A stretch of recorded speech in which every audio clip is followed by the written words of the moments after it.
Yo tout le monde, j'espère que vous allez tous très bien, c'est Julien Realistic Sim Cockpit et aujourd'hui je vous propose un petit setup tour et un petit room tour. Je vais vous montrer les coulisses de mon studio, voir un peu plus près ce qui se passe sur ce rig, les petits changements que j'ai apportés et on se retrouve juste après.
Yes les gars, donc avant de commencer, voilà, on voit un petit peu de la salle et je voulais vous montrer ceci.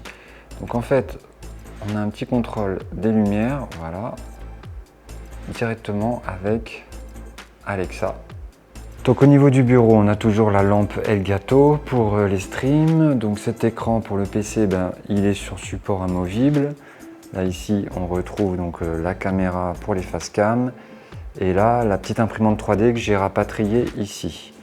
Donc, du coup, ça donne ceci. Donc on a le PC, un petit Mac pour faire les montages aussi, qui est un petit peu plus performant aussi, c'est assez sympa. Donc voilà, la carte son, le micro, l'imprimante 3D que voici, le PC qui est relié donc au PC qu'on voit là. Donc l'imprimante 3D, donc on est sur une imprimante Delta Effelson QQS, pas toute récente. Voilà le genre d'impression que ça me permet de faire. Ça c'est un support VESA pour Button Box et ça c'est un support pour Bass Shaker. Donc voilà, donc là les petites VRS Direct Force qu'on installera un peu plus tard. J'attends le kit haptique et finalement je vais passer sur un kit SimMagic.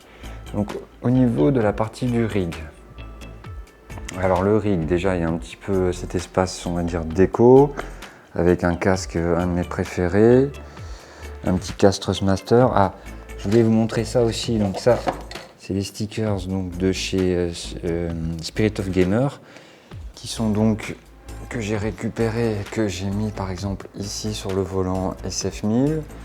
Donc petit coin déco avec le T818, voilà, autre casque que j'aime beaucoup. Bien sûr tous les outils, parce qu'on n'arrête pas toujours de faire du bricolage avec tous ces profilés. Les drone racers, voilà, petite collection, il y en a qui connaissent la ref peut-être. Et donc le rig, alors le rig, évidemment, voilà, c'est un châssis SimLab sur lequel j'ai rajouté voilà, des profilés pour pouvoir installer une lumière. Tout dernièrement, je l'ai montré dans une vidéo que vous avez sans doute vu, donc Bass Shaker, donc Dayton Audio BST1. Hop, donc on est bien toujours sur ce châssis SimLab GT1 Evo, donc voilà, que j'ai rabaissé clairement. Voilà, il est beaucoup plus rabaissé qu'il devrait l'être. Donc après différents éléments de déco, on va énumérer tout ça.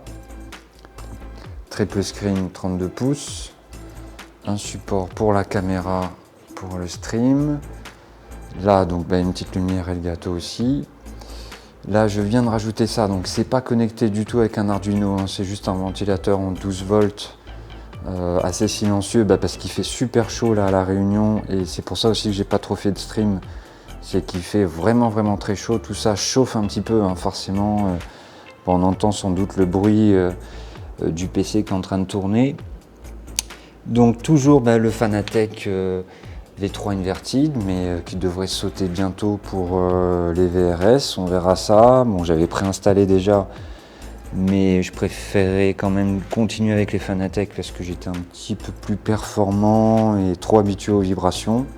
Donc on fera la transition en temps voulu.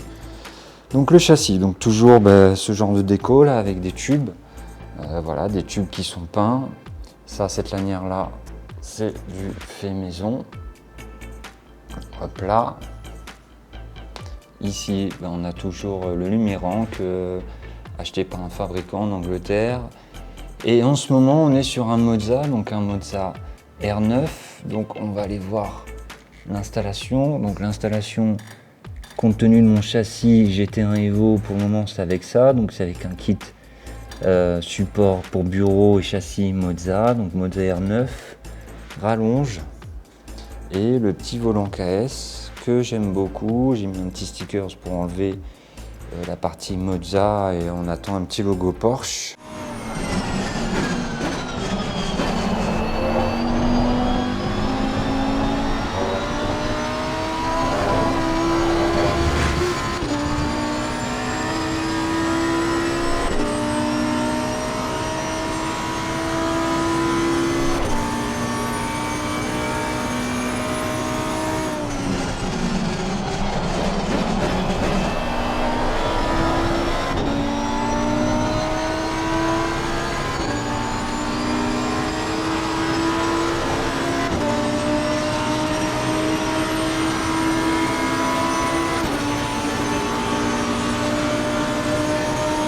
La webcam pour faire l'autre caméra pour les streams, pour ceux qui ont déjà vu, qui ont l'occasion de voir. Donc une lumière. Bon, alors ceci dit, c'est pour ça aussi que je fais cette vidéo. Donc je vais faire sauter cette petite lumière là pour la mettre sur un trépied. Donc voilà, donc ça c'est un safety net acheté à La Réunion. Donc c'est fabrication maison. Donc c'est un gars qui fait ça. Il y aura le lien en commentaire si vous voulez vous faire livrer. Je sais qu'il en a fabriqué un petit peu partout. Alors le shifter, ça c'est nouveau aussi, donc shifter Huxinvelt et frein à main AliExpress, voilà. Petit support souris et petit clavier plutôt mignon de chez Spirit of Gamer, sans fil, c'est plutôt pratique, on le met où on veut. Voilà, donc ces plates de métal qu'on trouve dans les magasins de bricolage avec un petit extincteur tout petit. Certains mettent des faux extincteurs. Toujours des tubes PVC peints en blanc qui font la déco. Et toujours des petites plaques par-ci par-là, donc d'Alcantara, collées sur du carton. Hop. Voilà, voilà. Donc le support pour le shifter et le frein à main. Oups. Le support, donc du coup, qui normalement est vertical, enfin horizontal ou vertical. Bon bref, je l'ai changé de direction pour avoir un peu plus de largeur, pour pouvoir mettre un peu tous ces accessoires là. Alors button box, donc Stream Deck avec une petite impression 3D faussement carbone. Une button box de chez AVS qu'on peut acheter sur Etsy, donc imitation Porsche. Et en ce moment, ce que j'aime bien aussi, donc c'est un iPhone 6 sur SimHub. Donc pareil, petit habillage faussement carbone, impression 3D. Hop là, donc la rallonge de chez Moza, qui fait vraiment bien le taf, vraiment pas de bruit ni rien. Immersion garantie. Le micro rod, donc pour les streams. Et pour même pour parler avec les amis. Hop là, donc voilà ce que ça peut donner vu d'ici. Et puis voilà, donc désolé pour le câble, donc voilà la fixation pour le micro rod. Désolé pour le câble management, hein, on fait au mieux. Le support triple screen, donc le support du 4e écran, pardon, je l'ai changé tout dernièrement. C'était justement le bras amovible qu'on retrouve là-bas et qui est donc maintenant que j'ai remplacé par voilà, un bout à bout de profilé. C'est un schéma que j'ai un peu copié sur ce que vend JCL. En sachant que voilà, justement ces profilés, c'est un mélange de SimLab, de JCL et de Motedis. Donc pour ceux qui se posent la question, c'est parfaitement compatible. Les profilés sont parfaitement compatibles entre eux. Voilà, ça c'est un petit porte-clés Sparco qui fait un peu un petit habillage supplémentaire. Donc voilà comment ça se passe pour enlever par exemple le safety net, la sangle, et celle-ci s'enlève également. Voilà, bon, il faut décrocher ici et puis ça s'enlève. D'ailleurs c'est fixé comme ceci grâce au profilé, donc c'est pour ça que je vais juste faire péter la lumière mais pas forcément les profilés. Donc bass shaker, voilà, tout le monde a un peu suivi, ceux qui sont abonnés ont suivi l'aventure bass shaker. Donc voilà où j'ai posé le knob sound, donc vraiment fixé avec du dual lock. Voilà, et puis le deuxième bass shaker, donc c'est vrai que je ne l'avais pas bien montré, mais il est vraiment en dessous du pédalier avec une fixation, donc un support 3D qui est donc fixé directement sous le pédalier avec des écrous papillons. Je ne sais pas si voilà, ça marche plutôt bien tout ce qui est écrou papillon. Je vous conseille de vous en équiper, c'est plus simple. Et ensuite, de toute façon, ce sera l'objet aussi d'une prochaine vidéo. Les supports triple screen, du moins les supports écran, ont été remplacés par des Vario VESA. Donc voilà ce que ça peut donner. Je ferai une vidéo dédiée sur le sujet des Vario VESA. C'est pas si simple à expliquer, on va pas se cacher. Donc j'essaierai de faire quelque chose qui vous explique un peu le fonctionnement, qui vous donne un petit peu mon avis sur la question.